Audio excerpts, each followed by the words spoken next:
Chers compatriotes et amis du peuple congolais, bonjour.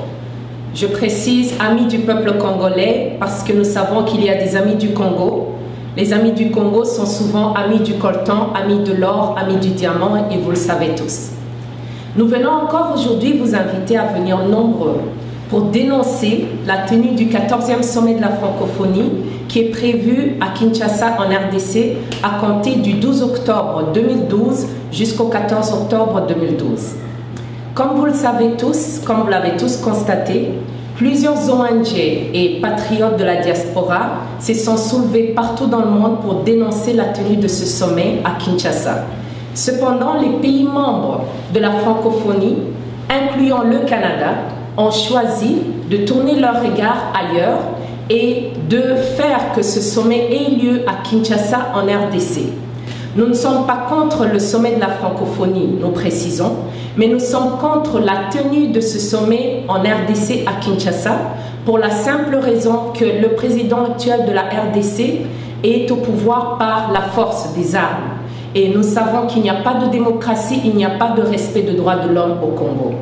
Nous, peuple congolais et amis de Congolais, nous venons ce vendredi 12 octobre pour dénoncer encore une fois le vrai mobile de ce sommet qui va avoir lieu à Kinshasa à compter du 12 octobre. Comme nous l'avons mentionné, c'est à nous et à nous seuls de préserver les intérêts de notre peuple, de notre chère nation et de notre continent, l'Afrique. Alors, comme nous l'avons déjà dit, nous vous invitons à venir nombreux à 10h30 le vendredi 12 octobre au croisement de Yonge et Bloor au centre-ville de Toronto. Nous invitons également nos frères et sœurs de Hamilton, de Oshawa, de Ajax, de Whitby et de tous ceux qui peuvent être disponibles à venir nombreux pour que tous unis nous puissions dénoncer la tenue de ce sommet. Merci beaucoup. Pour l'amour du Congo, Ingeta. Fellow citizens and dear friends of the Congolese people,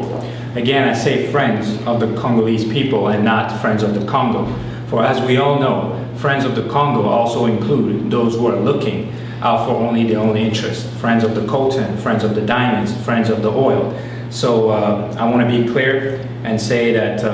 I'm addressing the friends of the Congolese people.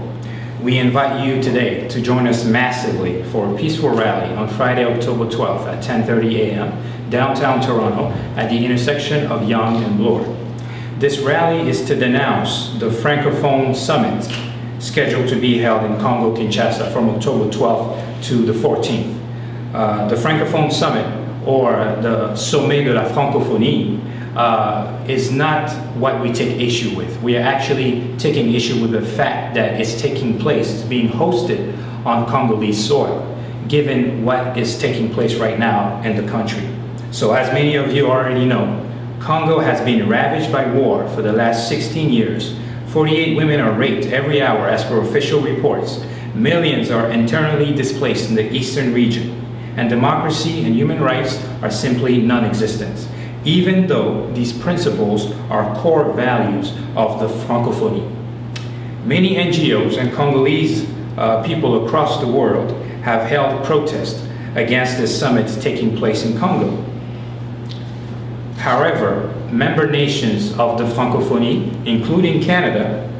have looked the other way and have ignored the pleas of the Congolese citizens and their friends across the world, only to advance their very own interests. The French president himself has clearly stated regarding the summit taking place that his concern is to advance the interests of the French people. This is the same man who made a declaration during his campaign earlier this year that he would not do business with the dictators in Africa. So, we the Congolese people and all friends of the Congolese are denouncing the real motive of this summit being held in our country, knowing that the last elections lacked credibility and democracy and human rights are widely violated. Therefore, it is now our responsibility and ours alone to stand up together as one people against injustice in Congo and injustice anywhere else in Africa. So join us massively. Again, it's this Friday, October 12th at 10:30 a.m. downtown Toronto at the intersection of Yonge and Bloor. Thank you, and for the love of Congo, Ingeta. Ingeta. Ok, papa, maman, bandeko abolingo bino mo boyebi, babundeli na bino, papa Babi, le général-major Guigilou Koussa, comme toujours, nazo pesa bandeko nous surtout à Toronto mbote mingi, toli moi qui metozali parce que combat ils continuer toujours na ba stratégie belé, ya ba se amai, ya ba ndenge belé bino mo boyebeli, et ça message mo ya paix abolingo, tozo senga ba ser, ba combattante, pe ba combattant nyoso ya Toronto s'il te plaît, na o nyoso ya Ontario, ba ozana. Possibilité à pouvoir rejoindre Bisso na Yang na Blore parce que tous un sitting mo est très important. Tous un to boycotter makambozo ki na mboka oya ba makambo na bango basalisi ya ba francophonie pour te bi que na sima ya ba idée na bango ya francophonie moyi beza mingi ba pays oyo zo kende ko soutenir francophonie na Congo bazo kende te exactement pour na ko soutenir francophonie mais bazo kende pour na ko yiba ba minéré na biso pour na ko supporter moi na ndeke kanambe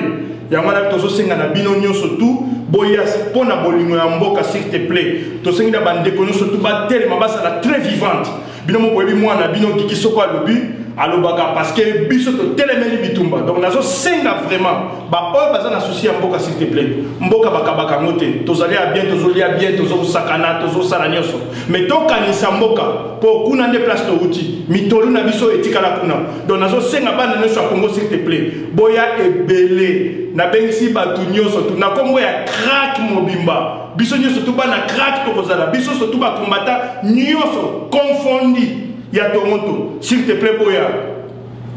ingeta peace bon ma pesimo de na ba combattant nyonso ndenge général-major Giauti Koloba na bosanité ko remercier d'abord ba combattant ba kende ki New York donc voilà ici quand même que non bazana bolingo pe amour ya mboka bien que il y avait des combattants entre autres au bazala qui kokangamanakati ya ba prison donc je pense que basi babimi na pesi d'abord courage na combattant abiso Jean Baïf na notre frère Martin. Donc vous vous rappelez que bakanga bango na événement au cela qui l'ambassade des États-Unis. Mais au moment où nous avons dit que nous avons juste informé que nous avons bango, je pense que soutien Nabino, ma prière Nabino, je pense que ça dit que bango bazali libanda. Je pense que dans New York, on a dit que tous qui absenté, bon, tous autres travaillent dans cette équipe à lobby, tous les gars qui la frontière et nous on a pas combattant Moussoussou, mais comme monsieur ces alliés reconnus par la police, qui pour Batubaleka. C'est ainsi que c'est là qui est non absence ya Batumoussou Bazala qui avant à Toronto bakomaki na New York. Le message autoli kopé sabino lelo ezali que non si tient ezali le 12 octobre na 10h30 tosengi combattante pasteur frère gesser ya ba église ezali kambo ya mabele ezali kambo ya mboka. Donc ceux qui osali vraiment na patriotisme kati na yo ezali kamoko ba pousser dans les deux débats ça qui sont la capacité ça doit être automatique. Donc na yango toyo kimbela na bino ndenge banda ko ba keno tozala qui un peu na kati ya silence mais on a travailler dans ce et l'on a groupe non so ya ba combattant baza divisé par contre tozali ini ceux qui ont provoqué combattant moko provoqué bango nyonso na yango to bengi bino tozali ko senga na bino les 12 bozanga te papa mama mwana muke jeune ceux qui peut bozana possibilité comme ils ont un vendredi c'est un vendredi je dis bien bozwa déjà ba vacances donc bosenga ba congé à l'avance bana ba bazana bana ba kuyi même ko senga déjà na ba professeur que non bana ba kozana événement moko le vendredi le 12 octobre na 10h30 kozanga te